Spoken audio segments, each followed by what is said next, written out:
Vandana Malik's Weight Loss Battle, Episode 7. I have this terrible habit of not sticking with the stuff that works. I lose interest in it the minute I achieve my goal, read the weight I want to lose. So I get complacent and within a year or so the weight just finds me. Would that I could break out of this vicious cycle, but alas, fast forward 2 years, if you will, and I am 7 kilos heavier. Having upped my celebrity status by now, my daughter was married to Imran Khan, who is Amir Khan's nephew. I was coaxed by yet another well-meaning friend to visit a new celebrity dietitian. Her claim to fame? She was apparently responsible for helping a large number of pretty young things, or PYTs, in Bollywood to stay in shape. AKA size 0, of course. Slightly inconvenient that I'd forgotten just how young these PYTs were. At least 15 or 20 years younger, no less. Naturally then, they had all the discipline, the vigor, the mojo that a 15-year younger person did, particularly when it came to following the dictates of dietitians.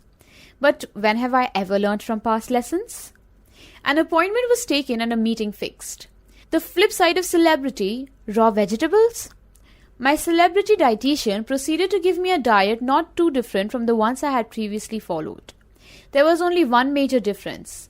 She insisted that I start my day with a drink of fresh vegetable juice made with any 3 of these vegetables: carrots, palak, spinach, turi, ridge gourd, lauki, bottle gourd, and cabbage, topped with fresh coriander and garnished with lime juice and rock salt.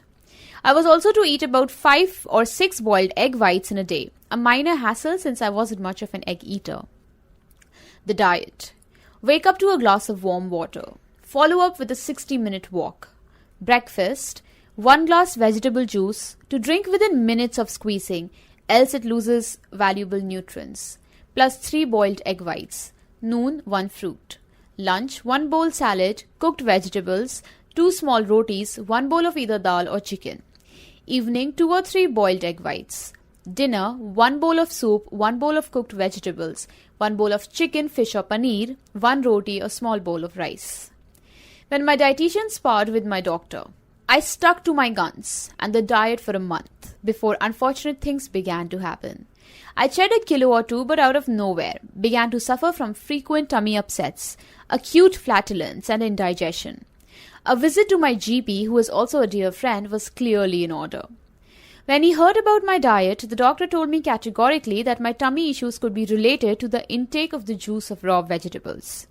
I was apprised also of the levels of pesticides used during the cultivation of vegetables in India, making their consumption in raw form an easy route to indigestion. The eating of egg whites too was severely chastised by my GP. If I was eating more than 2 a day, then there was little wonder that I was facing bloating, as large quantities of eggs could cause an excess of protein levels in the body. I must be fair here and put on record the fact that my dietitian had offered solutions to most of these. I should wash the vegetables in potassium bicarbonate, she advised. This would wash the pesticides away. Doc speak, however, pesticides could only be negated by high levels of heat as were generated by cooking the raw stuff. Potassium bicarbonate was not an option. Cue dietitian? The juice of raw vegetables, as I soon found out, is one of the most healthy things to drink, provided of course that we can ensure the vegetables are free of pesticides. Sigh, needless to say, I was stuck between a rock and a hard place. My GP and my dietitian had clearly contrasting views, and my weight loss was the fulcrum of the entire orchestra. Finally, the doctor won as my tummy issues were sorted once I stopped consuming the juice and the egg whites. And I was only too happy to give up on this diet as I had found it to be very boring. An adieu. So I bid adieu to my vegetable diet and to you, who has been so patient with me through my past travails. Allow me simply to leave you with one piece of advice from my doc, which I believe will stand you in good stead for a long time to come. If it must be eaten raw, it must be pesticide-free. Therefore, go organic.